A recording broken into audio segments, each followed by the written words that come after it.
Bezrat Hashem, la Gemara de ce matin, Baba Metzia, la page 58b. Tanu Rabbanan, Chachamim nous enseigne, Lotonu ish et amito, n'abusez pas un de son ami. Beonat kedavarim akatu medaber. La Torah parle d'abus verbal. Il y a deux sortes d'abus. Il y a un abus physique, tu frappes quelqu'un, tu maltraites quelqu'un, et un abus verbal. Tu le frappes pas, tu lui dis rien que deux mots qui le blessent. Alors il dit la Gemara, quand la Torah nous a écrit l'otonu ishetamito, ceci parle beonaat devarim, c'est l'abus verbal. La Gemara veut comprendre. Ata omer beonaat devarim, est-ce que vraiment c'est l'abus verbal?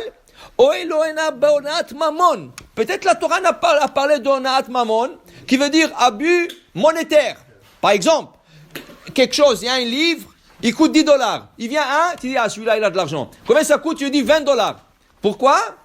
Si c'est $10, c'est pour le riche et le pauvre, c'est le même prix. Tu peux faire un rabais, mais tu peux pas augmenter le prix. Si tu as augmenté le prix exprès parce qu'il a de l'argent, ça c'est un abus monétaire. Et peut-être, la Torah, quand nous a dit n'abusez pas un homme de son ami, okay? Peut-être la Torah a parlé de ça. Qui c'est qui te dit que c'est là-bas, ça parle d'un abus verbal? Dit la Gemara, Kishu Omer, parce qu'on a trouvé un autre verset qui dit comme ça. Vechitim kirumem kar la amitecha. Tu veux vendre quelque chose, okay? Tu sais qu'il y a un juif qui veut l'acheter. Donne la préférence à ton frère, à un juif. Dis-lui, voilà, j'ai quelque chose à vendre. Écoute, est-ce que tu es acheteur? Est-ce que tu peux acheter? Okay? Fais-lui même un petit prix s'il faut. Mais c'est mieux que de vendre à ton ami, à un juif. Comme ça, il peut profiter. Et ça reste dans la communauté. Oh, kano, miadamitecha. Tu veux acheter quelque chose. Il y a deux magasins. Un, le propriétaire est juif. L'autre est propriétaire est goy. Okay? Je dois, a priori, aller chez le juif acheter. Maintenant, s'il y aura une grande différence de prix, tu n'es pas obligé d'acheter. Si le juif, vraiment, il est très cher et le goy, il est beaucoup moins cher, personne ne va t'obliger d'acheter chez le juif. Okay? Mais si la différence est petite, prends en compte que le juif, il a eu Shabbat. Les juifs, ils mangent le kasher. Les juifs, ils vont aux enfants au Talmud Torah, qui coûte très cher. Okay? Alors, c'est sûr que c'est un peu cher, mais au moins tu le supportes. Et de ton tour à toi, lui va venir acheter chez toi. Et comme ça, on se renforce. Chacun, il renforce l'autre, et que tu renforces la communauté de telle manière. Alors la Torah te dit, au kano, si tu veux acheter, mais amitecha, achète ton ami, mais altonu ishetachiv, n'abusez pas un de l'autre. Tu vois un juif venir acheter chez toi, il t'a donné préférence, n'y lui augmente pas le prix. Fais-lui un meilleur prix. Okay? Tu veux vendre quelque chose, n'abuse pas de l'autre. Okay? Donne-lui un bon prix, et celui qui veut acheter, qui s'oppose son frère. Okay? Ça, c'est l'abus monétaire.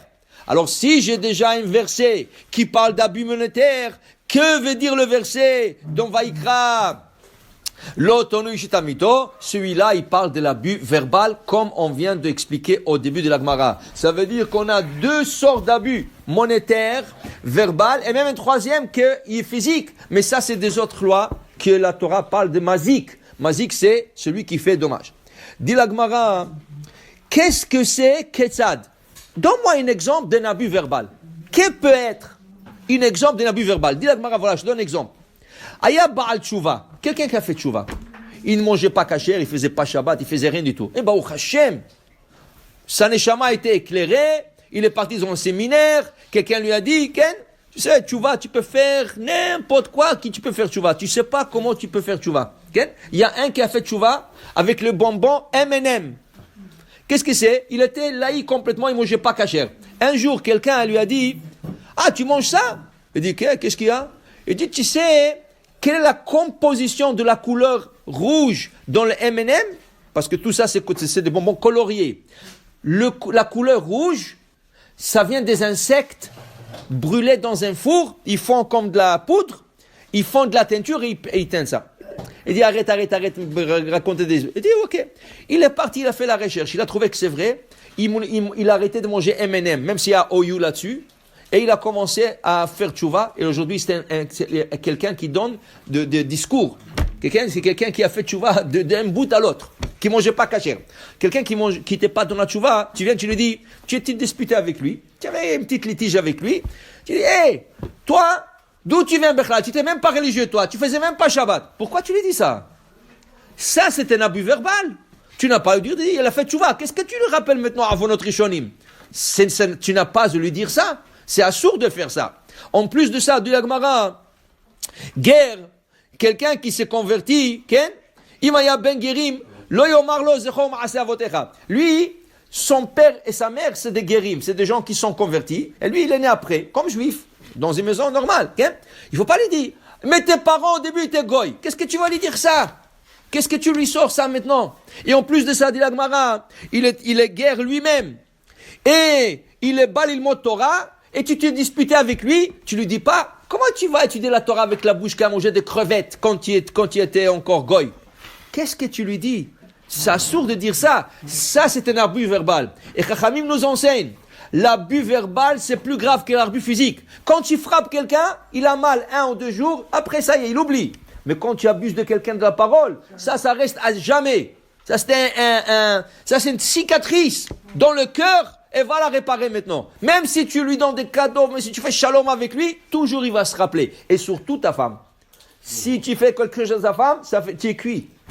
Tu es déjà une salade cuite. C'est ça? Pourquoi? Si avec ta femme, tu abuses. Ah, tu es grosse, tu as grossi. Qu'est-ce que tu dis à la femme, tu as grossi? Tu dis pas ça à ta femme?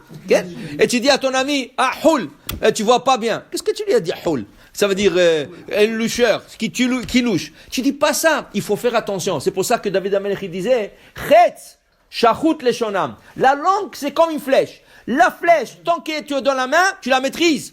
Une fois que tu l'as lâchée, c'est fini, elle est partie. Même si tu veux faire tchouva après, c'est un peu plus difficile. Tchouva toujours existe. Mais fais attention au abus verbal. C'est très grave. L'otonu ishetamino habito. N'abusez pas un de l'autre. Baruch Adonai le'olam. Amen ve amen.